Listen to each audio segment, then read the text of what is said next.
This has got to be YouTube's least watched series, but I do it because I love the Fantastic Four, and to quote Josh Ritter, or paraphrase, I might be getting it wrong, I'm singing for the love of it. Have mercy on the man who sings to be adored. I should start. Hello, how are you? And welcome to Josiah is Right. So after a bit of a hiatus, we return to our issue-by-issue look at Jack Kirby and Stan Lee's run on Fantastic Four. So let's head over to the spinner racks and take a look. Last time we ended on issue 5, and I mentioned how the Fantastic Four now had 2 legitimate bad guys, and guess what? They're about to team up. Let's begin where a comic book tends to start, the cover. Here we see Doom and Namor the Submariner teaming up against their common enemy, the Fantastic Four. A quick sort of aside, comic book covers today are great, and they're beautiful. They're always beautiful works of art. But I don't think they sell you in the comic the way they used to sell you on the comic. Comic book covers, particularly in the Silver Age, had to grab you from the newsstand rack and give you enough of the plot to get you to buy. Often like a modern movie trailer, maybe spoiling things a bit. I don't know, maybe the exact same logic still applies to comic books. I could be wrong there, I have no idea. But when you open that cover up and look at the first page, you are immediately grabbed by the brilliance of Jack Kirby's art. These splash panels work similarly to the covers. Once inside, they keep you hooked. Early in the story, the crowd seems a bit suspicious of the Fantastic Four. However, they also fawn over them. We have a really interesting dynamic going on here. You have the idea that people are afraid of them, and yet there's also a certain aspect of celebrity worship. In one instance, a fan wants an autograph. In another, Mr. Fantastic stretches to visit a sick boy in a hospital. Also on page 6, is Thing melting? Jack Kirby, it seems, is still trying things out with the look of the characters, in particular the Thing, and hasn't landed on that rocky hard exterior that he would eventually have and become a definitive look for the character.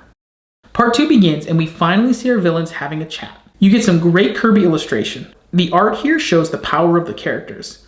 This is the type of art he used to great effect in Thor and later in New Gods over at DC, and again back at Marvel with the Eternals. Stan Lee reminds us it's not just about Kirby's art, but also his words. As Doom and Namor essentially have a really talky exposition scene. Doom gives a speech and manipulates Namor into evil action. It's a truly great moment and shows the character of both men and what drives each of them. This is where Stan shines in his words, and there's a lot of them, and Kirby shines in the power of the art, as the characters are just talking, and it's still engaging visually. To me, this is the perfect combination of these two men. Namor has a pic of Sue, and a bit later Johnny finds that Sue has a pic of Namor. Eat your heart out, Twilight's love triangle. This one has you beat. Don't do this! She's not sure what she wants. Don't do this! Let me give you a clue. Johnny burns it because Johnny burns everything. Beards, vintage comics, headshots. Namor shows up in the Fantastic Four's living room as Doom steals the entire Baxter building, thanks to some device Namor planted in the building. So Namor is evil, but not totally evil. Even in the 40s, he was the first anti-hero. Well, maybe not a hero at all, but a bad guy justified in his bad guyness before it was cool to be justified in your bad guyness. Kind of bad guy. Anyway, proving he's not totally evil, he helps Sue get her helmet on. Why the heck hasn't Thing punched him through a wall yet? In space, Reed now stretches to grab a plane or a rocket ship. The Thing finally decides to do some punching. Namor regrets his action as Doom is sending them into the sun. All of them. Doom is the villainiest of the villains in this comic. Now that's a good bad guy in terms of high quality bad guy, not a good bad guy like Namor is a good bad guy. Namor takes a dip to power up. Liquid spinach?